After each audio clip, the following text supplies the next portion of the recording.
শুকনো পাতায় নূপুর বাজে বাজে।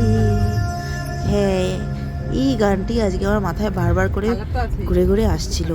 গাড়িতে তো চলছে এক গান, কিন্তু আমার মনের মধ্যে চলছে এই গানটি। কারণ দেখতেই পাচ্ছে বন্ধুরা, এই যে চারিদিকে শুকনো পাতা চারিদিকে ছড়িয়ে আছে, আর কিছু কিছু গাছে কচি পাতাও ধরেছে। এই চৈত্র মাস আর এই যে দোল পূর্ণিমার প্রথম দিন, আমরা যেহেতু পেহেলের একদম 2 মাস বয়স, আর এই সময় রং খেলাটা ঠিক হবে কি না, তাই জন্য আমরা ভাবলাম রং খেলার দিন একটু সকাল সকাল শিলিগুড়ির একটু কাছে যে রংটং, সেই কাছে চলে গেলাম, যেখানে একটু ফাঁকা পরিবেশ। আর এই ফাঁকা পরিবেশের মজাটা নেওয়ার জন্য আমরা বেরিয়ে পড়লাম রংটংয়ের দিকে। গাড়িতে গান চলছে আর গল্প করতে করতে গুনগুন করতে করতে আমরা এগিয়ে চলেছি। আর দেখুন চারিদিকে শুকনো পাতা চারিদিকে ভরে গেছে। এইদিকে হচ্ছে টয় ট্রেনের যে ট্র্যাক, তার উপর দিয়ে কত শুকনো শুকনো পাতা চারিদিকে পড়ে রয়েছে। আর যখনই হাওয়াটা আসছে, সে এক মনে হচ্ছে যেন পুরো জঙ্গল জুড়ে সব গাছেরা নাচানাচি করছে। আর এই যে এত সুন্দর দৃশ্যটাকে ক্যামেরাবন্দি না করলেই নয়, তাই আমরা গাড়িতে দাঁড়িয়ে পড়েছিলাম। তারপর আমরা চলে এসেছি রংটং স্টেশনের এখানটায়। এখানে সুন্দর বেশ বাঁধানো বসার জায়গা রয়েছে, একটা পুরনো বিশাল বড় গাছ, তার তলায় আমরা বসে আছি। আর আমরা সকলেই পরে রয়েছি হোলি স্পেশাল ড্রেস। আর এই যে গাছটি, আর এই হোলি স্পেশাল ড্রেসে সবাই হোয়াইট ড্রেস আর মাল্টি কালার দুপাট্টা, আর পেহেলও পরে নিয়েছে তার ফার্স্ট হোলির ড্রেস। এই হচ্ছে রংটং স্টেশনের ট্র্যাক, আর এই হলো গাছ। এই চারিদিকটা আমি ভিডিও করে দেখাচ্ছি। এই যে বহুত পুরনো, দেখেই মনে হচ্ছে গাছের ঝুড়ি নেমে এসেছে, তো দেখেই বোঝা যাচ্ছে গাছটি অনেক বছরের পুরনো গাছ। আর এই গাছের নিচেই হচ্ছে স্টেশন। এই যেখানে ফ্ল্যাগ হোস্টিংয়ের জন্য দেখছি রাখা, মানে সুন্দর একটা বেদি করা আছে। আর এই যে রংটং স্টেশনের দিকটা, এখানে দিদি হচ্ছে স্টেশনের দার্জিলিং হিমালয়ান রেলওয়েজের যে বোর্ড, সেখানে ফটো তুলছে। এখানে অনেক কিছু ইনফরমেশনও দেওয়া ছিল। আর এইদিকে পাপেল আর গুলু, আর ওইদিকে যে রাস্তাটা দেখা যাচ্ছে, যে রাস্তাটায় হচ্ছে দার্জিলিং কার্শিয়াংয়ের দিকে চলে যাচ্ছে ডান দিকে।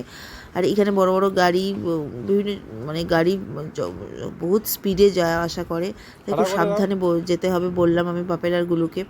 তা আমি একটু পেছন পেছন নেমে এসে এখানটায় রাস্তাটার এখানটায় ভিডিও করে নিলাম, যে এই যে সামনে দূরে পাহাড় দেখা যাচ্ছে, আর এখান থেকে গাড়ি আসছে শিলিগুড়ি থেকে, যেটা চলে যাচ্ছে দার্জিলিং কার্শিয়াংয়ের দিকে। আমরা আবার চলে এসেছি স্টেশনে। আর এই যে নেপালিদের যে দোকানগুলো আছে, চায়ের দোকান, ওখানে হচ্ছে আমরা পাপেলকে খোঁজ নিতে বললাম। পাপেল আর গুলো তখন সেটাই খোঁজ নিতে গেল, যে ওখানে চা ওয়াই ওয়াই কী পাওয়া যায় সেটাই, তাই একটু পরে আমরা খাবো। এই যে দিদি তো ফটো তুলতে ব্যস্ত, আর আমি এখানে বসে আছি পেহেলকে নিয়ে। আমি আর শরীর নিয়ে চলতে পারছি না, আর পেহেলের কান্না শুরু করে দিয়েছে। পেহেল এখন পাপার কোলে, পাপা ওকে নাচাচ্ছে। আর এই যে পেহেলের ফার্স্ট হোলি ড্রেস, আর আমি এই যে সুন্দর সুন্দর মুহূর্তগুলোকে ক্যামেরা বন্দি করে ফেলছি। আমার জীবনে সত্যি হোলিতে যেমন দূরে গিয়ে, মানে পাহাড়ের সাইডে যাওয়াটা প্রথম। এখানে এটাও এক ধরনের মজা, হোলিতে সবাই মিলে রং খেললে যে একটা মজা। আর এখানে চুপচাপ একটা ওয়েদার বা এই সুন্দর পরিবেশটার, মনোরম পরিবেশ, এদিকে সুন্দর গাছ পাতা, এই সাইলেন্স, এইটাকে ফিল করাও একটা মজা আলাদা। তো ট্রেনের হঠাৎ আওয়াজ পেয়ে ওরা এগিয়ে গেল স্টেশনের দিকে, যে ট্রেনের ভিডিও তুলবে বলে। কিন্তু ট্রেনের পাহাড়ে কি হয়, এই যে আমি পাপেল ওদেরকে ডাকছি, আমার দিকে অ্যাটেনশন করার চেষ্টা করছি, কিন্তু সব ওইদিকে চলে গেল। এবার ওখানে গিয়ে ট্রেন আসছে না দেখে আবার ফটো তুলছে পেহেলকে নিয়ে, পেহেলের পাপা। তো ট্রেনে কি হয়, যে পাহাড়ে টার্নিংয়ে ঘোরার সময় ট্রেন হর্ন দেয়, এবং শুনে মনে হয় যেন পাশেই ঘন্টা বাজছে। তো সেই জন্য ওরা ভাবলো মনে হয় ট্রেনটা চলে আসবে, ট্রেনের ফটো তুলবো, টয় ট্রেন। কিন্তু না, আসেনি, তাই জন্য ওরা ওখানেই ফটো টটো তোলা শুরু করলো। তারপরে এই যে ট্র্যাকের উপর দিয়ে শুকনো পাতা পড়ে রয়েছিল, এইখানটা আমি দিদিকে বললাম যে তুই এখানে একটু কিছু শ্যুট কর, কিছু ভিডিও কর, এত সুন্দর দেখতে লাগছে, জায়গাটাকে মিস করা যাবে না। আর আমি তো পারবো না, এই যে এই সময় তো একটু আমার শরীর এখনও অতটা ফিট হয়নি। তো দিদিকে বললাম তুই একটু ভিডিও কর। তো এই যে দিদিকে ফটো তুলে দেওয়া হচ্ছে, ও ভিডিও করছে। আর তারপরেই আমরা কিন্তু এই যে চায়ের দোকানে চলে এলাম।